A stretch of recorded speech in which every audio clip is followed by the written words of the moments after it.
Kui puhas on see õhk, mida meie hingame? Kas te olete selle peale mõelnud? Tänasega on igatahes Tallinnas üks jaam juures, mis just seda mõõdab.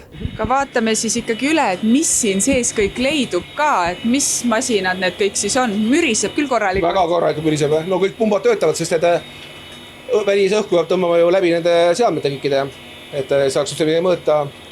Ja siin on erinevad siis seadmed, on osakeste analüsaatorid, gaasiristainete analüsaatorid, siin on elavapõdav analüsaator, siis siin on all on siin süsihappegaasi mõõdame, seal on must süsinik, orgaanika ja seal on eraldi veel 2 seaded, mis koguvad siis proovi filtritele ja nende pealt tehakse siis laborianalüüse.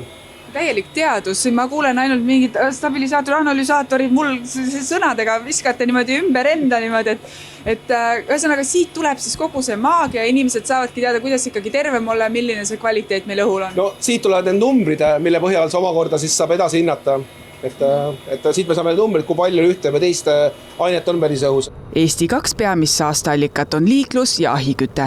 Ja see 11, kas see on nüüd siis hea või halb meil? See on küllalt hea praegu näitaja. Ja hetkel on õhukvaliteet väga hea, sest ilma väga hea ja...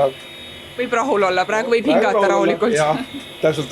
Põhja-Euroopas on ja siis Põhja-Ameerikas ka Kanada, need on ühed maailma kõige puhta mahuga siis riigid. Ja selles mõttes, kui me teistega võrdleme, on meil hästi, aga senikaua kui see õhusaaste ei ole 0, senikaua me ei saa öelda, et meil ei ole probleemi. Ehk kui me teeme näiteks terviseuuringud, et me oleme vaadanud neid päevi, kui õhusaastet on näiteks rohkem, et viimane uuring, mis meil 1-2 aastat tagasi ilmus, et selline saasteinega kui osoon, et see näiteks suurendab suremust Tallinnas nendel päevadel, kui teda on rohkem.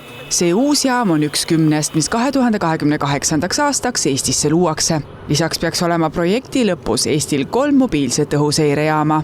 Jaamadesse investeeritakse üle 6 miljoni euro ning see raha tuleb Euroopast. Selles mõttes on väga hea, et me kuulume maailma suurimasse õhukvaliteedi tervisemõjusid uurivasse võrgustikku, kus meil on tegelikult kokku üle 1000 linna, 50 riiki. Ka Eesti on tegelikult esindatud seal Tallinn, Tartu, Kohtla-Järve ja Narva andmetega. Ja selles mõttes need tulemused tegelikult ilmuvad maailma tippajakirjades. Tavainimesed nagu mina, kes tahavad teada, milline on see õhk, kus mina siis seda vaatan näen? No teie lähete näiteks www.õhuseire.ee ja seal on niisugune lihtsam valgusfoorisüsteem, et roheline, kollane, punane, oranž, et niimoodi, et kui on roheline, siis teate, et õhk on hea, aga kui jaam näitab, siis võib olla kollakas või oranž või lausa punane, järelikult on midagi valesti.